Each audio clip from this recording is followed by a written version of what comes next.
credit optimization. Like one of the most asked questions we get at Lindy is, why was this Lindy too expensive? Or like, how do I cut down cost here? And there's a ton of ways to do it. It's kind of like, it's honestly, it's kind of a science. There's not like a one size fits all method. So we're gonna give you like the 4 best strategies to cut down your credit costs, as well as a link, a document with where Marvin goes in more detail about how to specifically cut these credits. But there's a lot of different ways. It's like I said, it's not an exact science. So let's just like jump into them real quick. So number 1, selecting a cheaper model. It's like there's really expensive AI models and really cheap AI models. Sometimes the difference is honestly like to the magnitude of like 10, 100x in cost. So like picking a cheaper model for easier tasks will help you out a lot. You can also, so thinking about how you can scale like a smarter model for a smarter task and a cheaper model for a cheaper task is super important.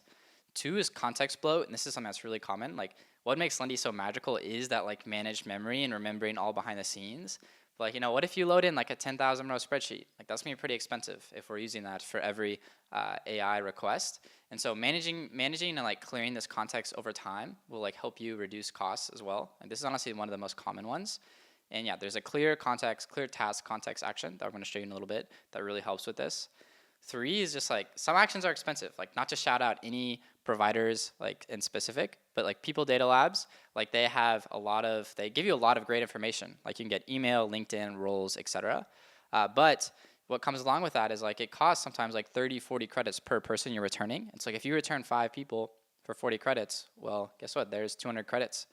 So being mindful of like what premium actions you're using and their specific costs is something that's also important. Like often there's ways to kind of like hack and do things like around and get a pretty similar outcome. And then 4 is like testing on small iterations, like whether you're using a loop or like processing a large amount of data, like always test with like 2, 3 small quantities before you scale up the volume. Like a lot of people might run a test when their agent's not fully ready yet.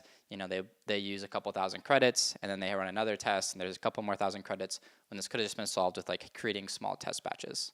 And we're gonna link this, but here's a guide on our documentation. And Marvin like went great into detail about like other ways to do credit optimization, and so I'll leave that for you guys. But yeah, let's quickly walk through the platform on some of these topics to like hopefully make them resonate a little bit more. Okay, we have a really simple agent right here. Like on a message received trigger, we're retrieving a mega spreadsheet, and we're gonna perform some AI agent action on it.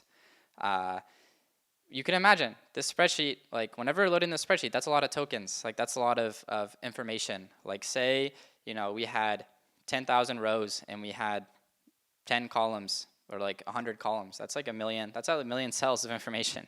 That's a lot of information, a lot of tokens. If you know what a token is, it's really just like, a unit of like character or a piece of information for a language model, which is like, just what the AI uses to run.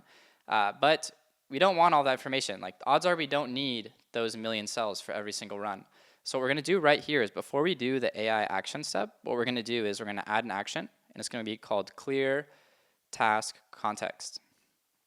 And from this, I can instruct the agent what to keep and what to remove. So by default, it's gonna remove everything. So all million rows cleared, but maybe I wanna keep a few key things like retain column headers, a few rows as examples, and any other important information.